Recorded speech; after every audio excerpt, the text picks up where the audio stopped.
Okay. Another show that you directed in '48 was the Paris Cavalcade of Fashions. Yes, we work with New York clothes designers and went into this design business and saw how they cut clothes and some of the shows where the models model clothes. Talked to the whole about the whole New York fashion game. Was that something that was sponsored by the fashion industry? Or? No, it wasn't. I don't think we had a sponsor for that program, series of programs. But it was fascinating working with some of the designers. I enjoyed some of them. Some were great artists and others were clowns. They were pitchmen and showmen. But it was sort of a new thing for television to look behind the scenes in fashions. It would be interesting to do that now with some of the big designers. Another thing, in 1948, you were involved in a lot of the inaugural broadcasts from other cities. Well, yes, the network in the early days of television, different cities had television stations, but they were not interconnected. In New York, we were connected with Schenectady, New York, because Westinghouse General Electric had a high mountain nearby, and that gave them additional height, and a signal could carry to New York City. So we exchanged programs through the air for many years between Schenectady and New York City. But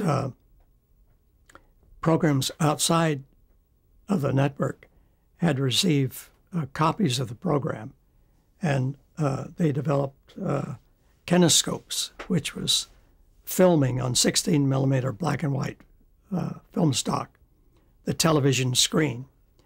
And they made special shutters so that the shutters would be synchronized with the shutter movement in the television system. The film is projected 24 frames a second, and the television is 30 frames a second interlaced scanning. So they made special cameras to synchronize so that you didn't get blanking in between. And they made copies of the program on 16 millimeter film.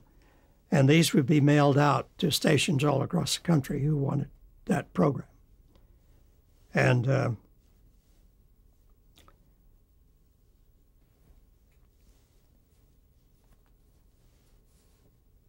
much later on, videotape was developed. Of course, it's so easy now to copy programs on videotape, and the quality is so excellent.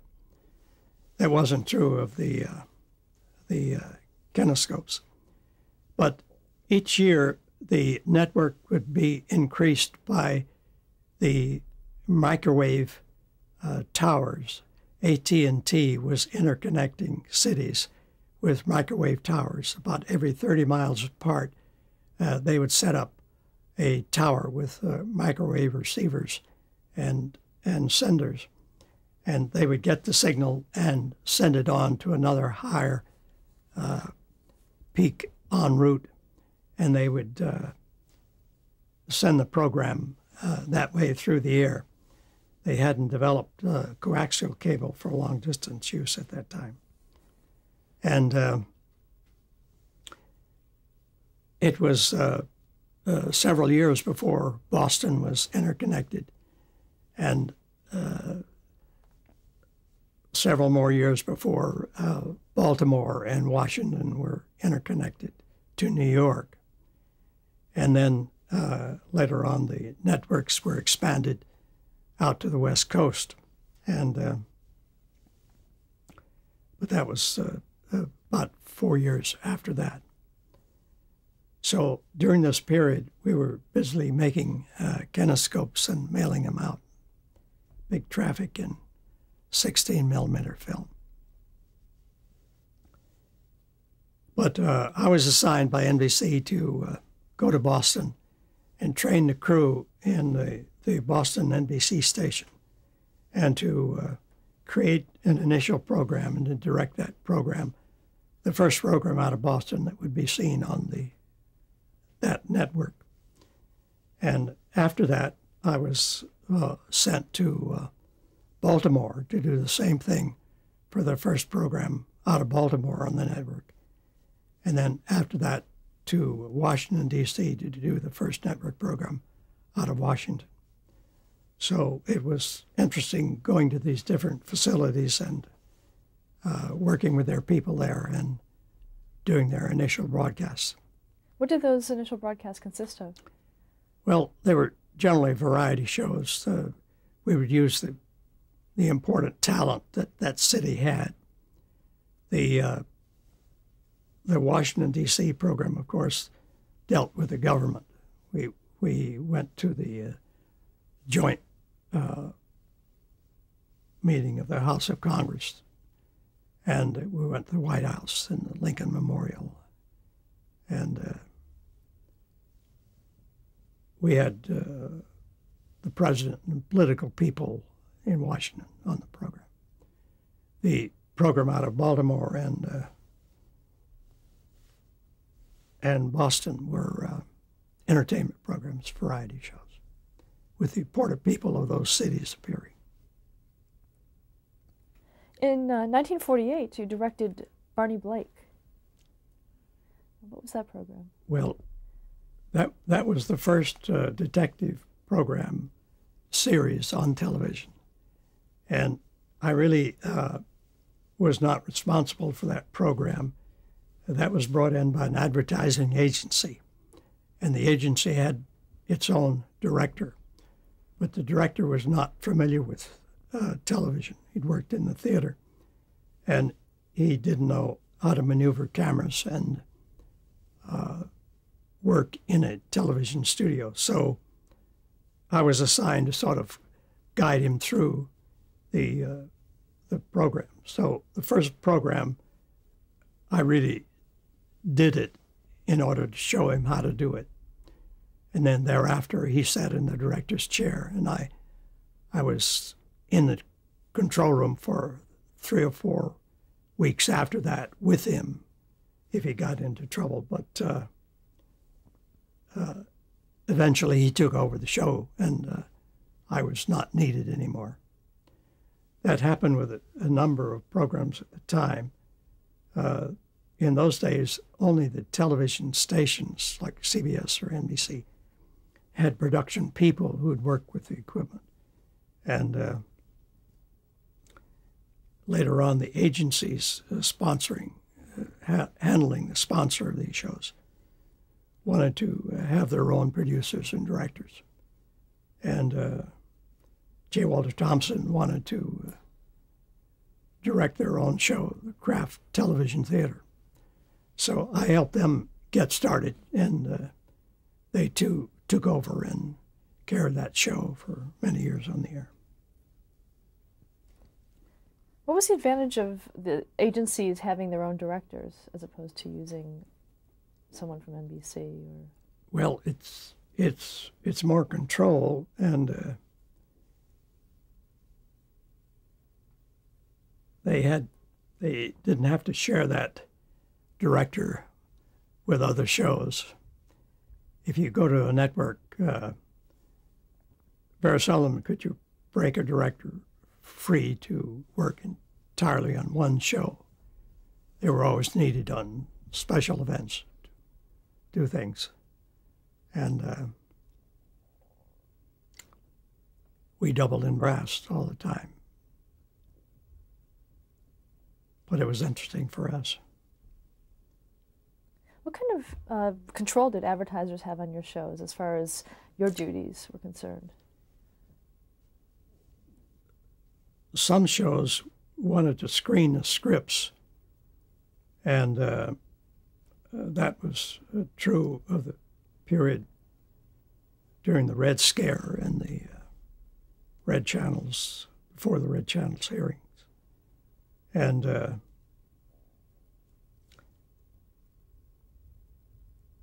some of the shows I worked on, the scripts went to the agency and were screened, and sometimes the scripts were passed on to the client themselves. And the client had the right to say that he didn't want that type script. It didn't ever happen in any show I did. No script was ever rejected because of that on any of my shows. But I understand on other shows, scripts were rejected. There was a Red Channels a list of directors and actors who were known to have joined the Communist Party, and that was circulated around in the broadcast business. I didn't ever see these things, but I understand that they were there, and some people lost jobs. I understand in Hollywood, many screenwriters and directors were hurt by that, but I didn't see any effect at all in the NBC house staff. No one there was affected. Were you ever told not to use an actor or anything like that? No. Did you ever have to sign a loyalty oath? No.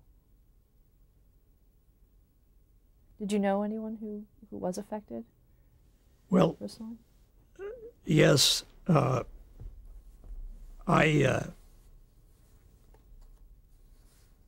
When I first went to New York, I got a scholarship to the neighborhood playhouse, and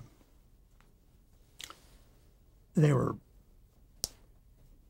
several people who worked for the group theater who were later identified as being part of this whole affair. But I didn't have any personal dealings with any of them in television. In 1948, you began directing NBC's Mary Kay and Johnny. Yes. Can you describe that program? Well, it was a delightful little show, and it was sort of a early Desilu program. What do you mean? Was it the characters? Oh, you mean like a situation comedy? Or? It was a situation comedy, yes, between a married couple, and Mary Kay was sort of a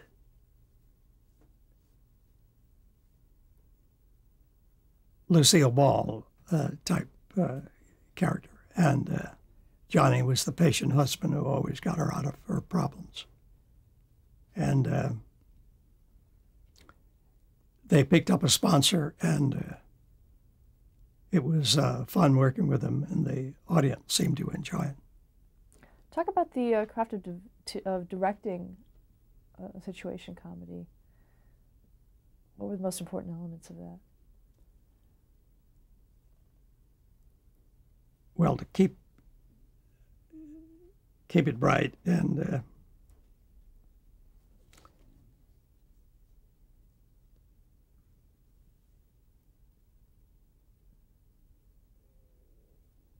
if a script is well written, you know, it all comes out. And Mary Kay had talent. She could have made it big time, but her personal life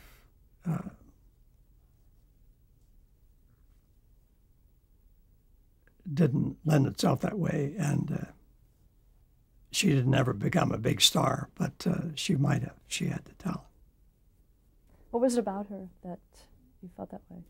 Well, she had a delightful personality and a very charming way of talking. an individual character and a lovable type, but a little zany, a little screwball. So people enjoyed watching her. And her husband, Johnny Stearns, produced the program. How was he to work with? Well, he was great. Johnny wrote the scripts, and it was an enormous job for him because he not only wrote the scripts, but played the leading part opposite her. So he was a busy man during that period. Do you remember any specific episodes? Do any stick out in your mind?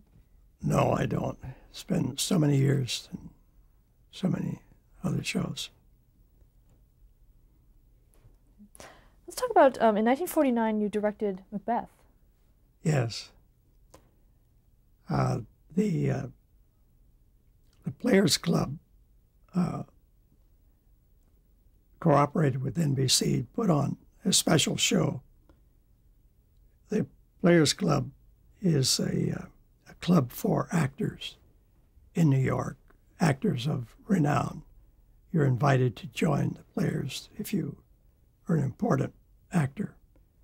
And the club is actually the home of the great actor Edwin Booth, whose brother shot Abraham Lincoln. But when Edwin Booth died, he had this house on Gramercy Park in New York, and he willed it to the Actors Club in New York so that the actors would have a place to go and fraternize. And it's there today, and you're a distinguished person of the theater if you're invited to join the Players. Well, they agreed to appear in a production of Macbeth on television. And every part in the play, even the ladies in waiting and the servants, were great Broadway stars. And Walter Hamden played the part of Macbeth.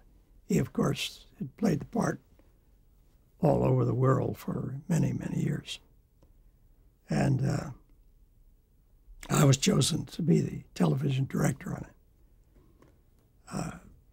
I didn't tell Mr. Hamden how to read his lines because he knew more than any of us about that. But I did direct it for television, and it was awarded the prize of the year as the finest program of the year by the then American Academy of TV Arts and Sciences. It just sort of sprung up. How did the play translate to television? Well, very well. It's a very compact drama. And with the miracle of television and theatrics, you can do great things with the witches scene and the castle and the murder scenes. And it came off very well. And it was fun. All of the players lit into it with great glee. They loved doing it. And many of them, it was their first appearance on television. What kind of budget did you have? Well, for that, we had an unlimited budget for whatever we needed, but we built all new sets for it, and we rented the costumes from Eve's Costume in New York City, so we didn't have to make them. Who else did you work with on that production? Pardon? Who else did you work with on that production? The actors? Actors, producers, anyone who... I can't remember all the actors, although this card I have here, I have them all listed, but John Carradine and Walter Abel and Joyce Redmond played Lady Macbeth, she'd come over to New York to appear in a Broadway show that had just closed. And she was great in that role.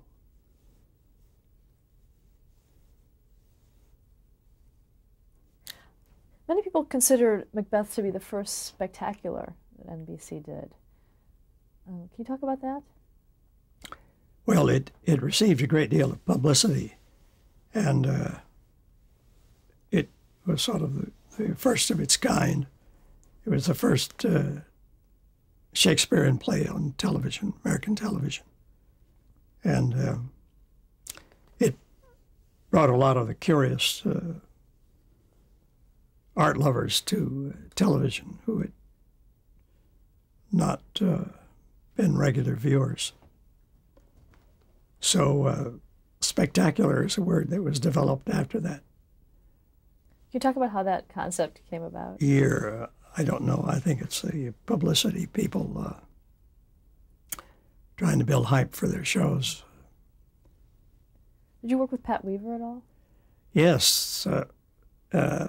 Pat was one of the people I admired greatly, and there were a lot in the business at that time that shouldn't have been in the business, but Pat had talent and he was a visionary, and he brought great change to NBC. And he had concrete ideas, and he developed the Today Show, the Home Show, the Tonight Show concept, and the Wide, Wide World, seeing the world at a distance, which television was limited to do at the time. So we created all those shows under Pat's guidance. He never interfered, but he always encouraged us and went out and got sponsors for those programs. Can you describe him personally? Pardon? Can you describe him personally? Well, he's a very tall man. It's about 6'4", 6'5". And he was sort of has an asymmetrical face. His one ear that sticks out on one side. But he's very charming, has a delightful personality, and is very outgoing, but down-to-earth, practical person. He was saddled, unfortunately, with Robert Sarnoff, who was the general's son, who was brought into NBC. And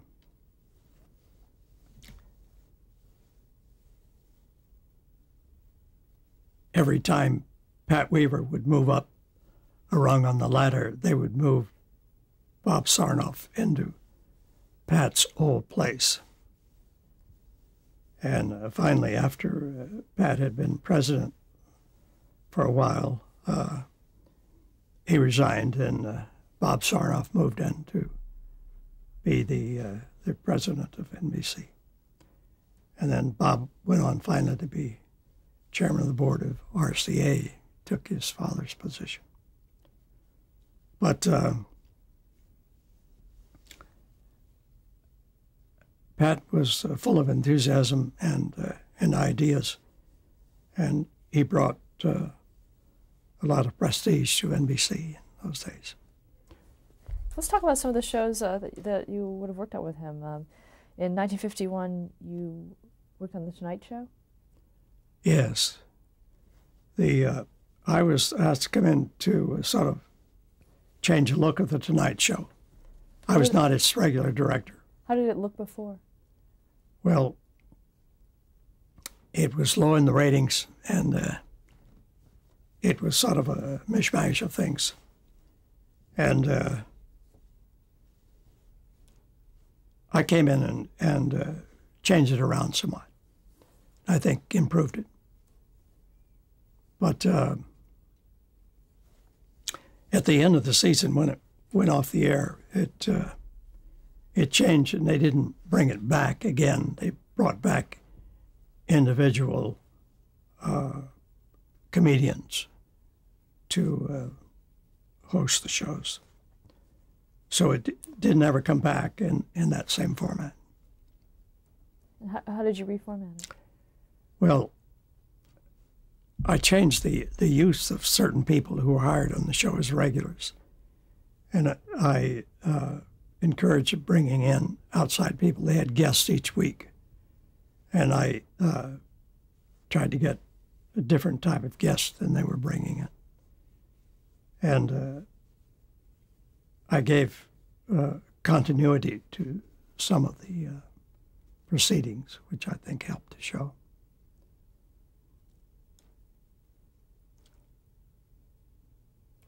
Another show you worked on was the 4-Star Review until 1951. Yes, NBC wanted more comedy shows, and they developed this concept of having a weekly comedy show, but they knew that no one comedian could keep it up week after week. So they decided they would get 4 different comedians and have them rotate. And they got Jimmy Durante and Ed Wynn and Jack Carson and Danny Thomas as the headliners for those various shows. And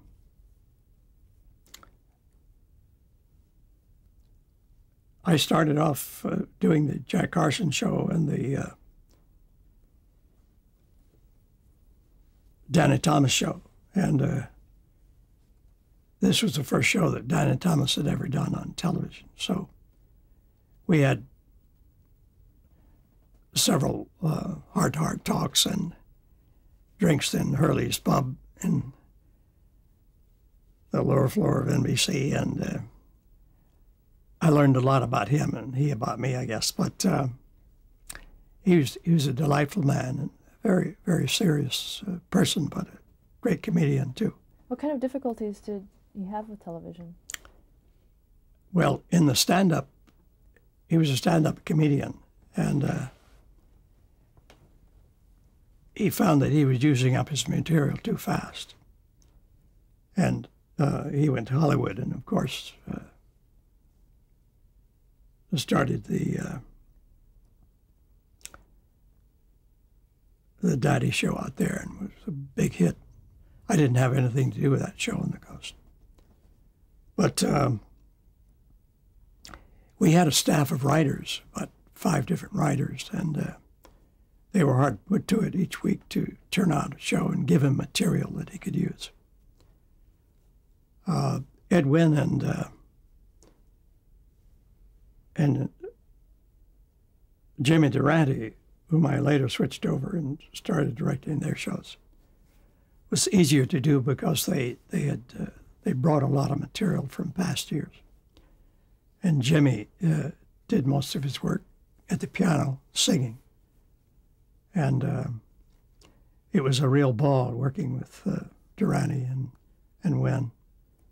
And I did the shows until the series went off the air. They eventually went back to the coast. Okay, let's stop there to change the tape.